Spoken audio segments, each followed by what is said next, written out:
Hello बच्चों, स्वागत है आप सभी का माँ भारती एजुकेशन यूट्यूब चैनल पर। आज हम क्लास 10th के ऑब्जेक्टिव क्वेश्चन सीरीज करेंगे जो कि वेरी मोस्ट क्वेश्चंस हैं। आप मिलान करते चलिएगा आपको कौन कौन से क्वेश्चंस आते हैं। तो किताब, कापी, पेन वगैरह संसाधन सब साथ में लेके बैठिएगा।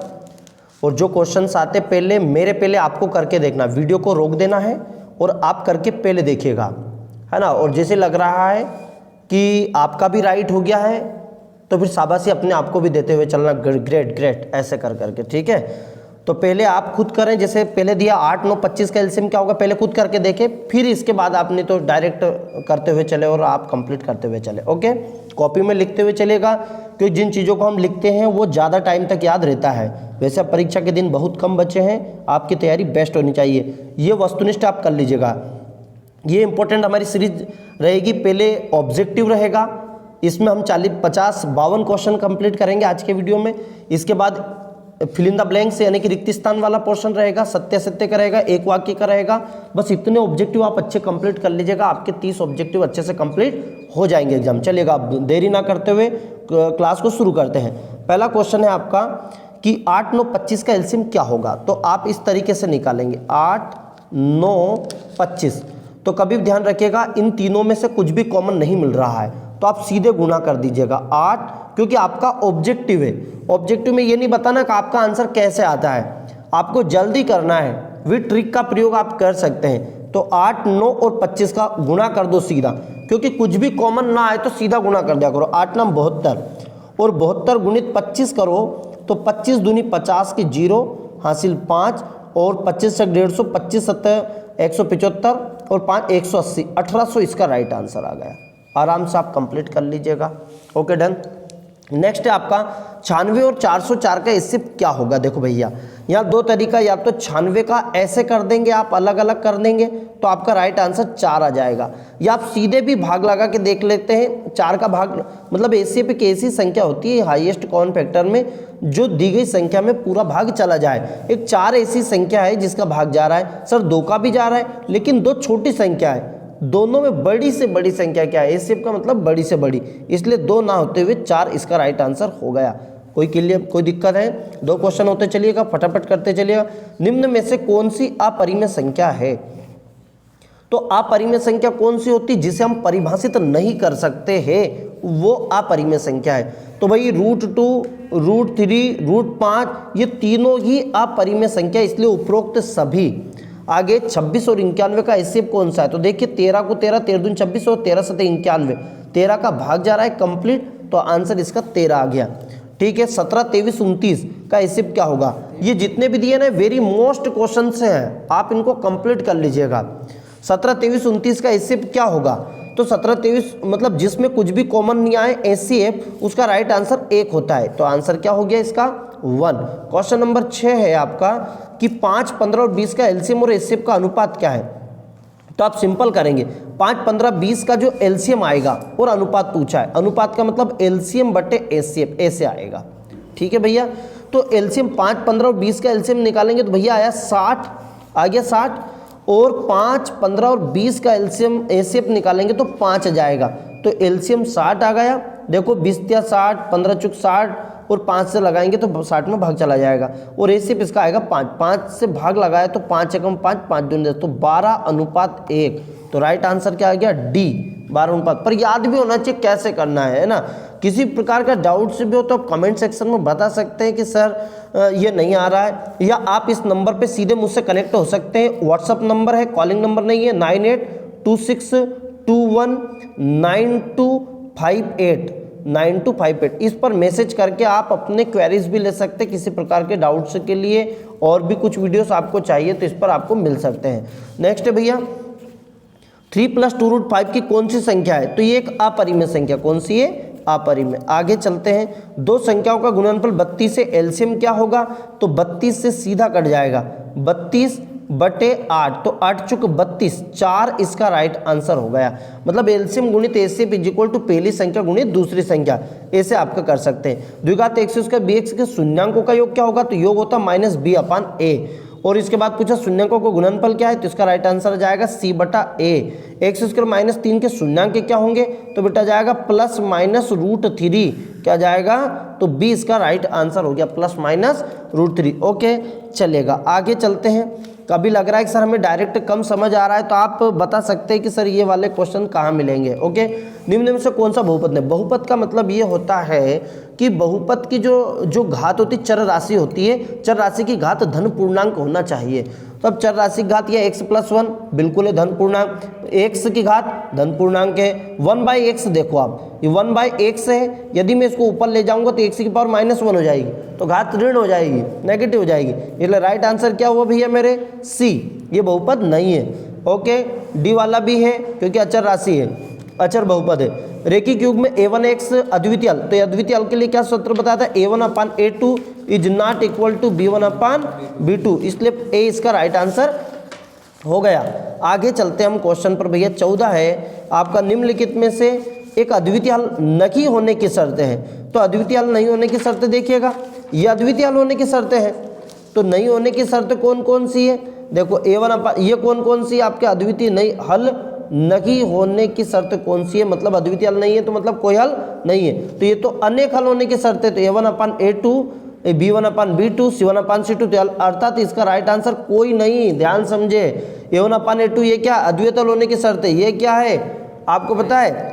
अनेक हल होने की। और ये क्या है? कोई हल नहीं होने की है। पर इन्हें पूछा अद्वितीय हल नहीं होने की, तो कोई नहीं, इसका राइट आंसर करेक्ट है। आगे देखते हैं क्वेश्चन, नेक्स्ट पे चलते हैं हम। रेखिक युग में a1x b1y अनेक हल होने की शर्त कौन सी है? तो अनेक हल की कौन सी भैया? बी इसका राइट आंसर हो गया। कौन सा है? बी इसका राइट आंसर हो गया। a1 अनेक हल होने की शर्तें हैं। द्विघात मूलों का योगफल क्या होगा? तो योगफल क्या होता है? -b/a। ठीक, द्विघात के मूलों का गुणनफल देखो रिपीट आया, तो c/a। कौन सा है? मूलों का गुणनफल c/a। उधर शून्यांक आए थे, इसमें कोई अंतर नहीं है। ओके, 18वां क्वेश्चन है भैया कि एक द्विघात समीकरण एक के भिन्न क्या होंगे? देखिएगा आप जो भिन्न वास्तविक है तो क्या होता है? b² - 4ac ग्रेटर देन 0, 0 से बड़ा होता है। तो देखिएगा ये वाला a इसका राइट आंसर हो गया। और ये b वाला क्या है? मूल बराबर होते हैं। c वाला क्या है? अधिकल्पित होंगे, मूल वास्तविक नहीं होंगे। अगला पूछ भी लिया देखो उनने, दो बराबर मूल होंगे तो क्या होगा? b² - 4ac = 0। आप ये भी लिख सकते हैं d = 0। सभी x² bx + c बराबर कोई मूल वास्तविक नहीं होंगे, मतलब अधिकल्पित मान होंगे, अर्थात c। देखो पहले बता चुका था, करेक्ट है। आगे, किसी एपी के प्रथम n पदों का योग सूत्र नहीं है, पहला वाला। ये भी है n/2 a + an, ये भी n/2 a + l, यहाँ फाइनल पॉइंट दिया है, अंतिम पद बोलते हैं। n/2 2a + n में ये भी है, अर्थात आपका पहला वाला राइट आंसर है। ओके, आगे दिया है 22वां कि मध्य बिंदु के निर्देशांक कौन से होंगे? मध्य बिंदु के, तो पहला वाला इसका राइट आंसर x1 + x2/2 और y1 + y2/2। बिंदु 1 2 3 4 को मिलान रेखाखंड में मध्य बिंदु क्या होंगे? तो मध्य बिंदु को x1 x2 है, तो 3 और 1 4, 4 को 2 आधा कर दो, पहला वाला 2 आ गया। 2 और 4 6, 2 को आधा करो, 2 3 6, 2 और 3, आंसर क्या आएगा? 2 और 3। मूल बिंदु के निर्देशांक होते हैं 0 0। कौन सा होता है? 0। पेड़ की छाया और ऊंचाई बराबर हो, तो हमेशा ध्यान रखिए यदि पेड़ की छाया और ऊंचाई बराबर है तो उसका जो राइट आंसर आएगा हमेशा सूर्य का उन्नयन कोण 45 डिग्री होगा, क्योंकि tan 45 की वैल्यू जो होती है वो 1 होती है। क्या होती है? 1। तो जब हम ये इस तरीके से करते हैं तो यहाँ ये है ऊंचाई और ये है आधार अर्थात दूरी, तो दूरी और ऊंचाई दोनों बराबर होती है जब tan 45 का मान होता है, अर्थात वो आंसर कौन सा होगा? 45 डिग्री। ये हमेशा ध्यान रखिए। आगे क्वेश्चन देखिएगा ध्यान से कि यदि सूर्य का उन्नयन कोण 60 डिग्री है, ऐसा दिया है, ये सूर्य का उन्नयन कोण 60 डिग्री दे दिया है ना, और आगे दिया है 30 मीटर लंबी छाया और ये 30 मीटर दे दिया भैया छाया, तो ऊंचाई क्या होगी? तो आप जानते हैं tan 30 लंब बटे आधार अर्थात h/30 बराबर tan 60। tan 60 की वैल्यू कितनी होती है? √3 ऐसे, तो h बराबर 30 का इधर गुना हो गया, 30√3 में शॉर्टकट कर रहा हूँ, 30√3 इसका राइट आंसर, अर्थात पहला इसका राइट आंसर हो गया। Okay done. नेक्स्ट भैया आराम से वीडियो को देख ले, 2 बार देख लो यदि एक बार समझ नहीं आ रहा है, पर कंप्लीट समझ। एक भूमि के मीनार के 30 मीटर की दूरी पर ऐसा चित्र बना दिया, दूरी कितनी है? 30 दे दिया इनने। आगे उन्नयन कोण कितना दिया मेरे भैया? 30। क्या निकालना? h, वही लंब बटे आधार, तो h/30 बराबर tan 30 की वैल्यू क्या होती? 1/√3। ऐसे ध्यान रखें, 30 कहाँ गया? ऊपर, यहाँ थोड़ा अलग आ जाएगा, तो 30/√3 परिमेयकरण करेंगे हम, तो √3 इंटू √3 30√3 आ गया, और √3 3 दाम 30, तो 10√3 इसका राइट आंसर आ गया। क्लियर है क्या? 2-3 बार आप करोगे समझ में आ जाएगा। किसी वृत्त की स्पर्श रेखा उसे बिंदु पर प्रतिच्छेद करती, तो एक बिंदु पर वृत्त को 2 बिंदुओं पर प्रतिच्छेद करने वाली रेखा छेदक रेखा कहलाती है। 5 सेंटीमीटर त्रिज्या वाले एक वृत्त को ओ वृत्त के केंद्र √119, ये तो याद ही कर लेना, ये वाले वृत्त वाले हैं, इसकी त्रिज्या दी है ये वाला, और ये निकालना है। तो भैया उनने बोला OQ, ये O है और ये P बिंदु पर स्पर्श रेखा है, ठीक है, और ये कोई सा भी हम Q दे दें, तो उनने बोला PQ तो आप निकालेंगे तो यहाँ 90 डिग्री ही आ जाएगा। तो उनने बोला PQ की लंबाई क्या है, ये वाला PQ की लंबाई, ठीक है, तो आप निकालेंगे पाइथागोरस प्रमेय से, तो √119 राइट आंसर आ जाएगा। त्रिज्या R वाले वृत्त के उस त्रिज्या खंड का क्षेत्रफल ज्ञात कीजिए P डिग्री, तो ये वाला ध्यान समझने, जल्दीबाजी में आप 360 ढूंढ लो। आपका सूत्र क्या होता है याद है? πr² θ/360 डिग्री होता है। अब भाई पाई सर 360 r² तो है ही नहीं तो पता चले 2πr है, देखो यहाँ, अरे भैया 720 से 2 से यदि काट देंगे तो 360 आ जाएगा, तो क्या बच गया? πr² p/360, थीटा की जगह p दिया, इसलिए राइट आंसर कौन सा हो गया? C। ध्यान से क्वेश्चन नेक्स्ट है आपका कि अगला कि बिंदु एक स्पर्श रेखा दी गई है, तो आपको इस तरीके से ये स्पर्श रेखा की लंबाई दे दी है 24, ऐसा बनता है ये, तो ये 90 डिग्री आ जाता है, ठीक है, तो ये वाला 24 दे दिया है, ओ से केंद्र की दूरी है, तो त्रिज्या ज्ञात कीजिए। तो पाइथागोरस प्रमेय लगाते 25 का वर्ग करो 625, और 625 में से 24 का वर्ग करो 576, और जब घटाते हैं तो 49 बचेगा, और 49 किसका वर्गमूल है? 7। पाइथागोरस प्रमेय से होगा, ठीक है, 7 आंसर। यदि TP ये वाला, तो ये वाला इस तरीके से होता है, ये यदि एक वैल्यू आपको ये दी है, आपको एक वैल्यू दी है उनने PTO, तो आपको ये वैल्यू दी है 110, तो ये आंसर आ जाएगा 70, दोनों का योग ये 70, ये 110 दिए 110, तो ये वाला आ जाएगा 70, क्योंकि कुल योग 180 होता है, तो ये 70 डिग्री। यदि P और PB 80 डिग्री पर झुका हुआ है, ये इस तरीके से है, ये वाला एंगल है, ये वाली ऐसी वैल्यू है, ये 80 डिग्री पर दिया है, और ये निकालना है, तो एक वैल्यू 40 आ गई, 90 होता है तो यहाँ 50 आंसर आ जाएगा। क्या जाएगा? 50, 40, क्योंकि दोनों का योग मतलब आपका जो 90 डिग्री होता है, इस तरीके से आप कंप्लीट कर पाएंगे। ओके, नेक्स्ट है केंद्रीय प्रवृत्ति के मापों के अनुमानिक संबंध। तो जो संबंध का सूत्र होता है बहुलक बराबर होता है, एक कोई सा भी याद कर लो, बहुलक बराबर 3 गुणित माध्यिका माइनस 2 गुणित माध्य, ये सूत्र होता है। आप ढूंढते फिर रहे पर ये सूत्र है ही नहीं, तो इसमें क्या करेंगे, ये माध्य इधर आ गया, माइनस का था प्लस का हो गया, तो 3 गुणित माध्यिका बराबर बहुलक प्लस 2 माध्य, इसलिए ए इसका राइट आंसर। एक कोई सा भी कर लो, आप उसको कंप्लीट कर लेंगे। Okay done. आगे देखें क्वेश्चन, प्रथम 5 प्राकृत संख्या को समांतर माध्य क्या होगा? तो समांतर माध्य यदि आप कर रहे हैं, 5 बोला है, प्रथम 5, तो 1 2 3 4 5, इसको यदि हम जोड़ेंगे और 5 से भाग लगाएंगे तो राइट आंसर 3 आ जाएगा। करेक्ट है। केंद्रीय प्रवृत्ति की माप नहीं, देखो अभी माध्य था, माध्यक था, बहुलक था, कौन सा नहीं है? आवृत्ति, इसका राइट आंसर हो गया। ऐसा प्रेक्षण जिसकी बारंबारता सर्वाधिक होती है बहुलक कहलाता है। वहाँ घटना जिसके घटित होना संभव असंभव हो, आंसर 0। ओके, आगे चलते हैं क्वेश्चन पर। वहाँ घटना जिसका घटित होना निश्चित है, तो आंसर 1 क्या गया?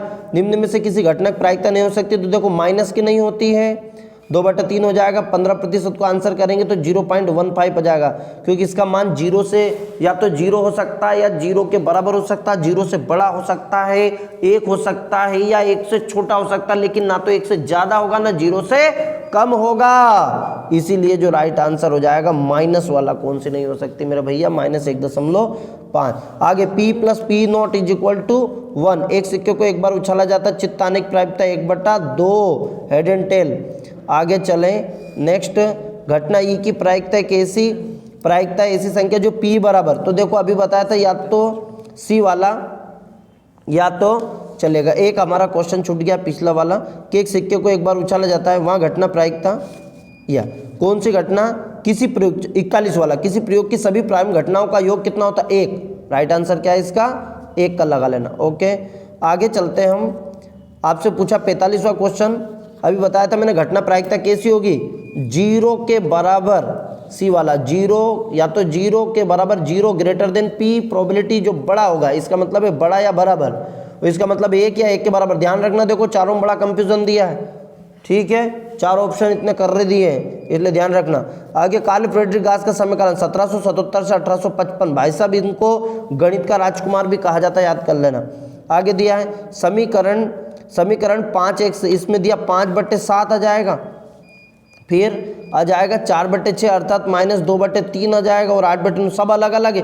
जब सब अलग अलग हो तो अद्वितीय हल होता है, क्या होता है, और अद्वितीय हल के लिए कौन सी रेखा होती है, प्रतिच्छेद करती है, क्या होती है। चलिए आगे देखते हैं भैया, इसमें थोड़ा अधूरा क्वेश्चन दिया 48 वाला, 49 देखो आप, तो 48 वाला अभी आपको नहीं करना है। 1 - 10² 45, तो 1 - 10 45 का मान 1 का वर्ग होता है, 1 + 1 का वर्ग, 1 का वर्ग 1, 1 - 1 बटे 1 + 1, 1 में से 1 गया तो 0/2, और 0 में किसी भी संख्या का भाग लगाते मेरे भैयाओं 0 राइट आंसर आता है। तो इसका आंसर क्या आया, 0, डी इसका राइट आंसर है, ठीक है। 50 का दिया गया है sin² a, तो इसकी वैल्यू भी 0 डिग्री, 0 वैल्यू रखेंगे तो दोनों वैल्यू बराबर आ जाएगी। 2 tan 30, भाई ये जरूर थोड़ा करना पड़ेगा, 2 tan 30 की वैल्यू 1/√3, 1 - tan 30 की वैल्यू 1/√3 का होल स्क्वायर, तो ये आ जाएगा बेटा 2/√3, और ये आया आपका 1 - 1/3, फिर आ गया 3 एकम 3, तो यहाँ आया 2/√3, और ये आ गया 3 एकम 3 2/3, और ये अब जब चौथी स्टेप ऊपर जाएगा, ठीक है, तो आ जाएगा 2/√3, सूच तो पड़ रही ना, और √3 ऊपर जाएगा और 2 नीचे आ जाएगा, 3 ऊपर चला जाएगा, सॉरी, तो 2 से 2 कैंसिल आ जाएगा, तो जो इसको सब काट के यहाँ लिखूंगा √3 गुणित √3, 3 को लिख देंगे हम 2 बार, और बटे √3, तो √3 से √3 कैंसिल, आंसर आ जाएगा √3 किसकी वैल्यू होती है, तो भैया tan 60 की वैल्यू होती है, तो राइट आंसर हो गया tan 60। आप आराम से क्वेश्चन करोगे आने लगेगा, जो नहीं आए कोई दिक्कत नहीं, वीडियो डले हुए हैं चैनल पर, उस वीडियो पर जाकर देख लीजिएगा। 8.4 के नाम से 8.3 एक्सरसाइज डली हुई है, उस पर आप वीडियोस देख सकते हैं। नेक्स्ट 1 साल पुराने हैं, पर गणित कोई पुराना है, 2019 का है गणित आपका, तो वीडियो तो 1 साल पुराना नहीं है, तुम्हारा गणित तो 4 साल पुराना है, तुम टेंशन मत लेना, नहीं तो नया नहीं है ना पुराना नहीं है, ऐसे गाने मत गाना, ठीक है। आगे देखें, समांतर श्रेणी में कोई 2 लगातार पदों का अंतर क्या कहलाता है, सार्वंतर कहलाता है। बिंदु 2, 3, एक अक्ष, ध्यान समझना, एक अक्ष से दूरी y वाला निर्देशांक, अर्थात आंसर 3 आ जाएगा, क्या जाएगा 3। एक अक्ष पर बिंदु के निर्देशांक आएंगे x 0, y 0 होता है, y अक्ष के बिंदु के निर्देशांक आते हैं 0y, क्या होते हैं, ये थोड़ा ढंग से याद कर लेना, नहीं तो इसमें कंफ्यूज होते रहो। आगे देखते हैं लास्ट क्वेश्चन भैया, कि आज की सीरीज का आई होप और आपको वीडियो भी समझ में आया होगा। अपने मित्रों को शेयर कर देना, जो कक्षा 10th में, उनको भी 2-4 नंबर ज़्यादा आ जाएंगे बेटा, है ना, तो उनको भी करो, ठीक है। आगे देखें, x² के शून्यांकों का अल्फा इंटू बीटा पूछा, तो अल्फा इंटू बीटा बराबर आपका आएगा बेटा alpha into beta into gamma is equal to -d/a, ये अलग है, थोड़ा सा अच्छे से कर लेना। एक और alpha plus beta plus gamma is equal to -b/a, इसका ये भी है। एक और alpha into beta gamma y, ये c/a, तो ये सभी इसका राइट आंसर है, क्या जाएगा, ये सभी। ये आपका पेज नंबर 27 पर दिया है बुक में, ओके, मतलब 24-25 की बुक में पेज नंबर 27 पर लास्ट में सीरीज में दिया है, क्वेश्चन नंबर 6 पे, ओके। तो आज के वीडियो के लिए सफिशिएंट है इतना। हमारा 18-19 मिनट का वीडियो हो चुका, आई होप आपको समझ में आए होंगे। 50 क्वेश्चन भी किए, इसलिए समय लगेगा, वीडियो को स्किप ना करें, पूरा कंप्लीट देखें। तो अगली जो कल की क्लास होगी भाई साहब आपकी, वो होगी रिक्त स्थान की, ओके। जय हिंद, जय मां भारती।